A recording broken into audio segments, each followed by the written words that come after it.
Hello. तर आज बनवली होती मस्त अशी गुळातली आंबट गोड चटपटीत आवळा कँडी. त्यासाठी इथे मस्त असे फ्रेश आवळे घेतले. 1 चमचा सोप, 5-6 वेलची आणि गूळ. चला, आता इथे पाणी गरम करायला ठेवलं. या पाण्यामध्ये आपल्याला 6-7 मिनिटं आवळे शिजवून घ्यायचे. आवळे शिजतायत तोपर्यंत सोप, वेलची, गूळ बारीक करून घेऊयात. आता आवळे आपले छान असे शिजले गेलेले आहेत. थंड होऊ द्यायचे आणि त्यानंतर याच्या फोडी बाजूला करून घ्यायच्या. अगदी सहज फोडी निघल्या जातात.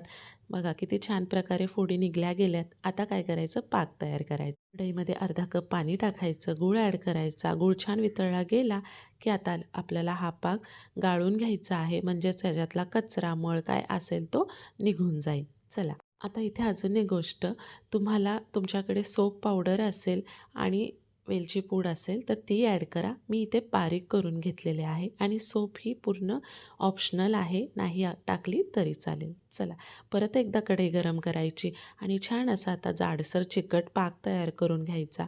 त्यामध्ये आपल्याला आवळ्याच्या फोडी ॲड करायच्या. हलक्या हाताने ह्या फोडी आपल्याला मिक्स करायच्या आहेत. त्यानंतर त्यामध्ये मी ॲड करणार आहे 1 चमचा मीठ आणि बारीक केलेले सौंफ आणि वेलची पूड.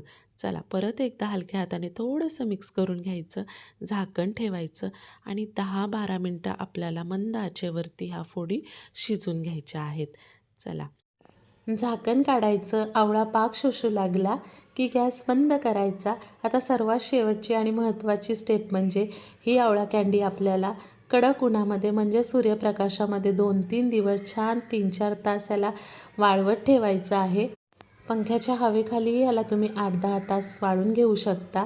वाळल्यानंतर ह्या फोडी सुक्या आणि नॉनस्टिकी दिसतात. म्हणजेच तयार आहे आपली सर्व गुण संपन्न अशी आवळा कँडी. वाळल्यानंतर ह्याला हवाबंद डब्यामध्ये ठेवायच्या. 2-3 महिने हे आरामात टिकतात. नक्की ट्राय करा. आवडल्यास लाईक, शेअर, सबस्क्राईब नक्की करा. थँक्यू.